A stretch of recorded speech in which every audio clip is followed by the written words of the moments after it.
Welcome back everybody to another MOTOBOB video at EICMA in Milan, the best motorcycle show in the world. We've been here for the past couple of days checking out all the new bikes for 2024, and now we're at Yamaha to look at this, the Tenere 700 Explore. Already a brilliant bike. It's proven both in terms of, my riding experience and also sales, but can it be a good distance and touring bike? Well, that's what they've set out to achieve with this one, and so let's find out with the 7 key features. So what makes the T7 so good? Well, primarily I would say one of the big factors is the CP2 parallel twin, 689 cc's. It makes about 70 horsepower, which doesn't sound like a great deal, but it's so lively and fun in this bike, in the MT-07 Naked, the XSR 700 retro bike, the R7 sports bike, Tracer 7 sports tourer.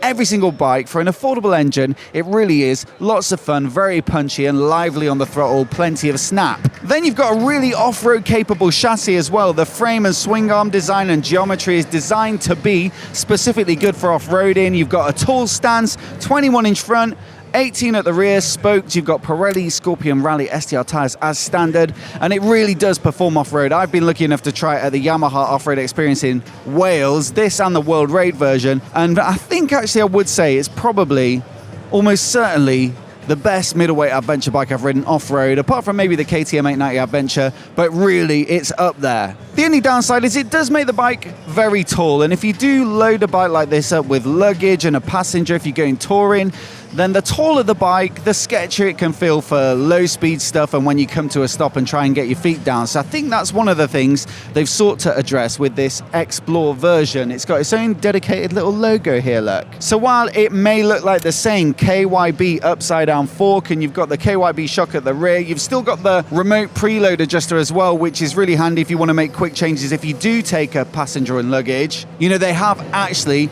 made some changes to the internals. So I think you've got a stiffer spring rate for both the fork and shock to cope with that additional load that's more typical of a touring style bike. And also they've taken a little bit of travel out of the suspension just to bring the bike down a touch. So it's 20 mil out of the fork and shock, and that means 190 in total on the fork, 180 mil of travel on the shock now. Still plenty for light off-roading, but just not quite as, properly tall as the T7 or the World Raid, which really does sit high. So look, 20 mil out of the suspension means a lower seat height, but only by 15 mil, so it goes from 875 down to 860. Thing is, if you are shorter, that might still not sound low enough. I think 860 is still pretty tall, and so definitely get down to a dealer and have a sit on one if you're not sure.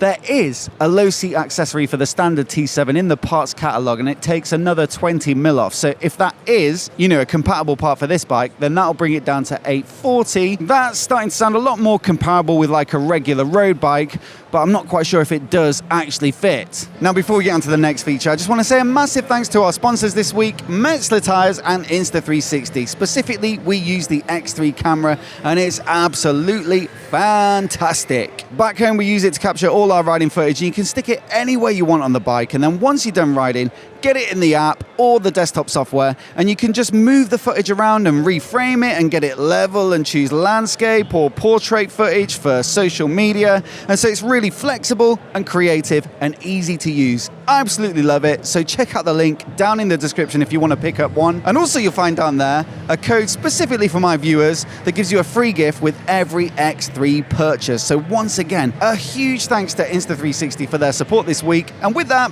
back to the T7 Explore. Now, number 3, another tweak for this bike is that you get a more touring bias windscreen. So you can see it sits a little bit taller. The regular T7 has that sort of off-road bias and also a bit of a rally style aesthetic. So naturally it's very slender at the front and it's quite low as well. And if you're sitting there on the motorway getting blasted in the face by the wind, you're probably going to want something a bit more like this. I will say it's still not the most comprehensive cockpit in terms of wind protection. The tank's still quite narrow, which is great for standing up and gripping it with your knees, but it doesn't flare out as much as some other bikes, and so I don't think you're going to get loads of wind protection around this area, and this is still quite narrow even with these deflectors here. So it's more of a touring focused Tenere 700 than it is trying to compete with genuine, adventure touring spec bikes that are designed from the ground up. Maybe it would have been nice to see a little bit of adjustability as well, but I don't suspect there is. It looks as though it's fixed. But look, certainly versus the standard bike, it's an improvement. Now, at the rear here, we have the hard luggage fitted, the official Yamaha hard cases. Unfortunately, you don't get those bundled in, but what you do get bundled in is the luggage racks, and then that gives you the option at the dealer to spec up either these, which are going to be a little bit more costly, or there is some soft luggage available, which will probably come in at a slightly lower price point. Also, you do have the option to go third party as well, so there might be another luggage item you like the look of or something you've already got, so getting the racks thrown in is a nice little extra. Round this side, you also get their quick shifter thrown in as well. This first appeared on the R7 sports bike. Naturally, you want a quick shifter on a bike that's designed partly for the track, and now Yamaha are starting to bundle it in with more and more of the CP2 powered bikes. On this one, you know, you're going to be doing more road miles, I guess, than a typical T7, and so it is a nice thing to have. It does, however, only work on the upshift. It doesn't blip on the downshift, and so while it is pretty crisp going up the gearbox, it might be nice if it did go both up and down, but still you save in a couple of £100 versus getting this fitted, you know, in isolation. Interestingly, for this particular Explore model, there's only one color choice. So normally with a Tenere, you get the classic Yamaha blue. There's normally a stealthy black version as well, but for this, you just get the Tech Camo, which is kind of like a very dark khaki green. I do like the yellow accents. You've got those on the tail section as well. I like the gold forks against that sort of green color, and also gold rims on this one. They always look good on adventure bikes, and I think it works here. So even if I did have the other color options, I'd probably personally go for this one. But let me know which you'd pick down in the comments below. As for the price, I couldn't find a UK price. The standard bike comes in at 10,110 now, so it's crept up over the years.